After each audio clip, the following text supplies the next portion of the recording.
Okay, so welcome back everyone to this new video. In this video, we're going to be actually connecting to our database using the Node.js app, and the database which we are going to be using is MongoDB, as I had discussed in the earlier video.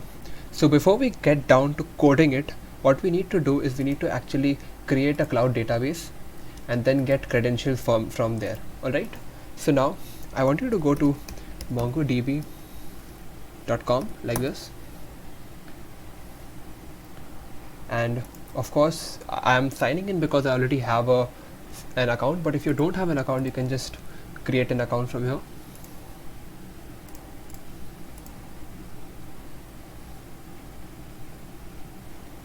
And it'll just sign me in. And MongoDB actually takes some time to create a database. As you can see, already have a lot of databases here, but we are going to be creating a new project. I'm going to be naming this connection course. Alright, I'm going to say next.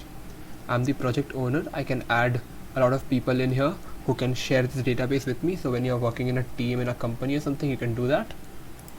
And I'm going to press create project.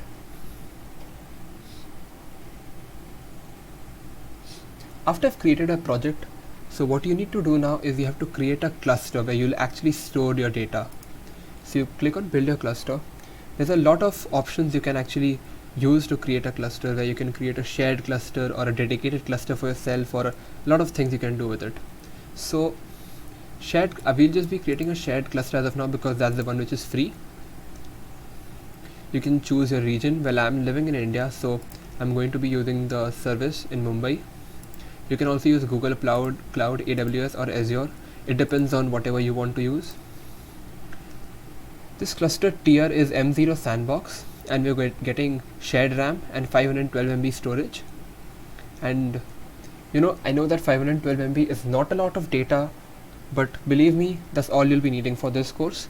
And of course, if you are thinking of building your own startup or something, you would want to get more data out of there. And if we just look at it, there's a lot of ways, there's a lot of pricing on here, which will give you 2 GB, 5 GB and all of this. And there's pretty much everything you can get in here. This is like brilliant for you. We'll be naming a cluster something. We'll name it as example or something like that. And we're going to be creating a cluster. And creating a cluster actually takes some time, okay? So we're going to be waiting for that particular time, and during that time I'm just going to go to network access, and you actually need to tell MongoDB which all networks are you allowing MongoDB to connect to. So right now, as of now, I'm going to allow access from anywhere. I'm going to confirm that, and as you can see, it's saying pending, and it says deploying changes.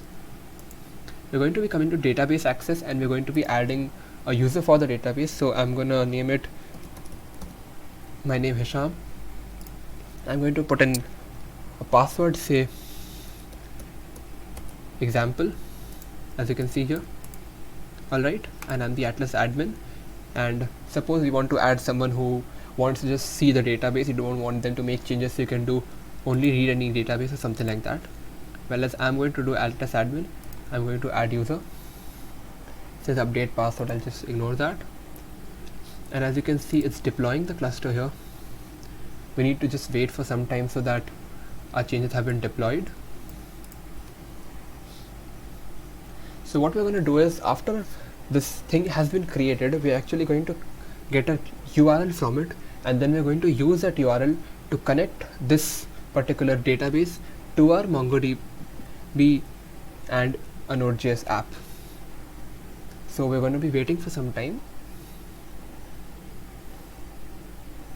It usually takes some time to actually build it, because what it has to do is, it has a cloud server, so it has to take your request in, process it, allot the certain amount of data for you, and all that stuff. A lot of background stuff is going on in here. You can see here it's written that AWS Mumbai, and it's a M0 sandbox, which is a tier of it.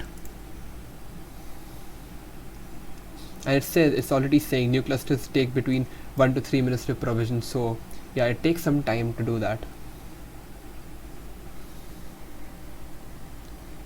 Well, that alert has gone, so I'm guessing that should be ready any moment for us now.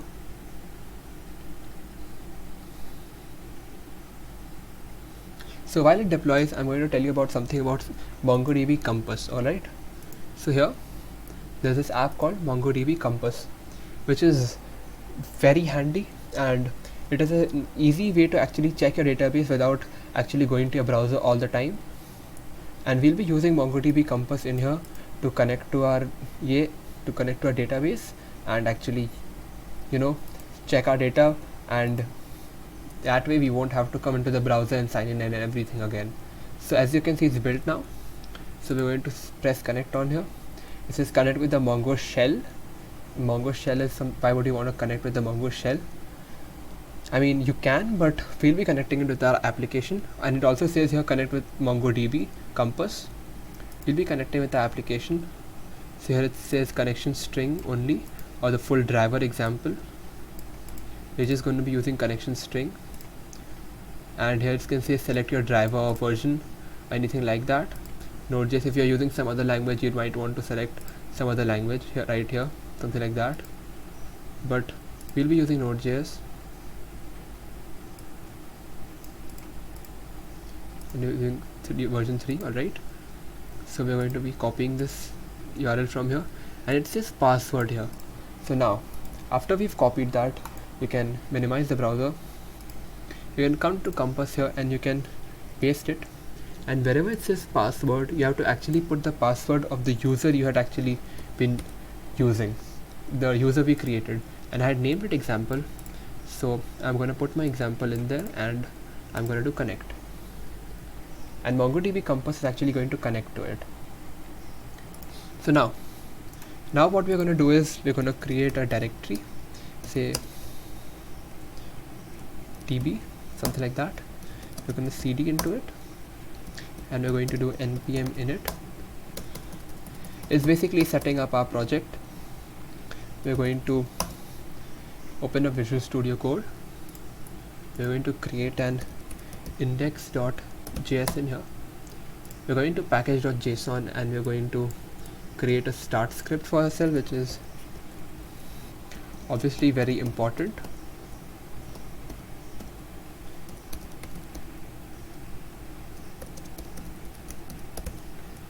Alright, now we'll fire the terminal. We'll install the basic things. npm install express. Express is very important because Express is what we are using all the time. We're also going to install nodemon, and whenever I do the save dev, what it actually does is it adds it in the dev dependencies of this project and not the dependencies. So you'll understand what I'm saying here. So yeah, here you see dev dependencies. That's what that save dev tag is actually used for in npm installer. And we're going to be installing body parser, and we're going to be installing something called mongoose. So mongoose is actually a driver which has been made for connecting to MongoDB. Alright, and we're also going to install something called .env, and I will get to it why we are actually using that. So first let's install it. Now come into index.js file. First we'll set up our Express server.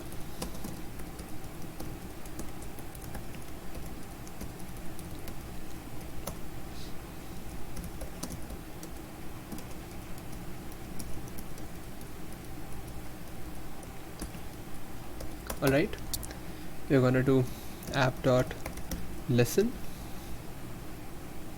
and we're gonna do 3000 here.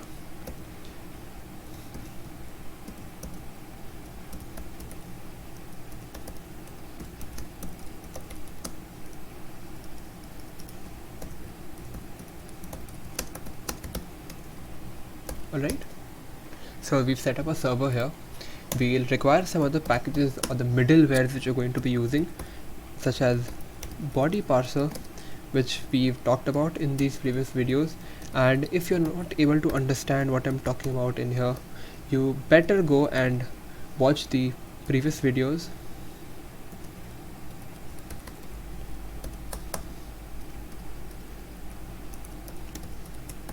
because all of these have been discussed in the previous videos. Alright, so now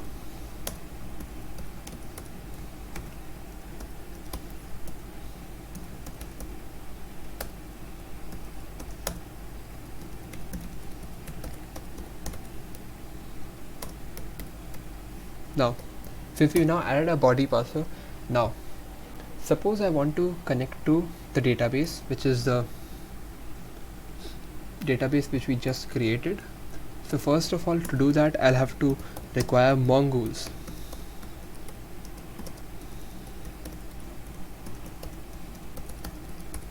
Now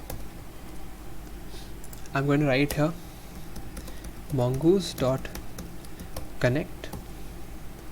Alright, and then we have to put our URL string in here, which was this, and the password was example, and then we are going to do dot then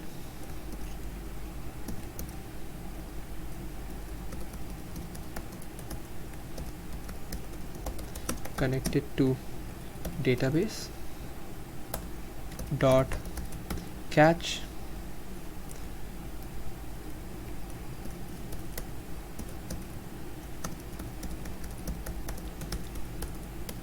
alright. We're gonna hit save, we're gonna format this, and now we're going to actually come here to a terminal and hit npm start. Alright, so as you can see, it says connected to database, but we get two different warnings out here. Alright, so now we're going to solve those warnings. It says we have to add new URL parser is equals to true and use unified topology equals to true, and I actually didn't add this at the first go because of the fact that I wanted you all to actually see these two errors which have been coming here, the warnings, and then I wanted to solve it. And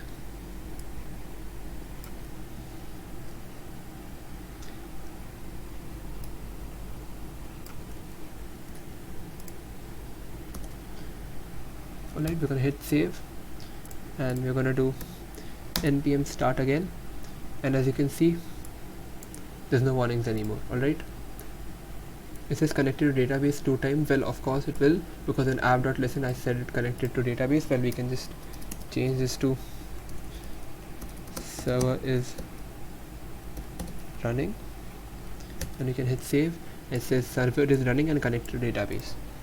Now suppose I have to actually deploy my code somewhere, and this connection string is something which I shouldn't be showing to everyone because it contains my password right here. Alright, for the sake of this video, we can I'm actually using the password something like an example, but you'll always be using some more secure password or stuff like that. And if you're pushing this on to some GitHub repository or something like that, you wouldn't want everyone to see this password, right?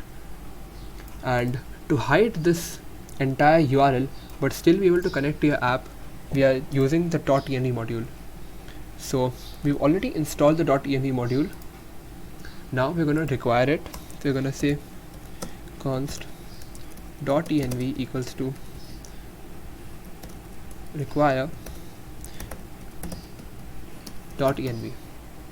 Alright, and then we are going to write .env.config. That's all you have to do.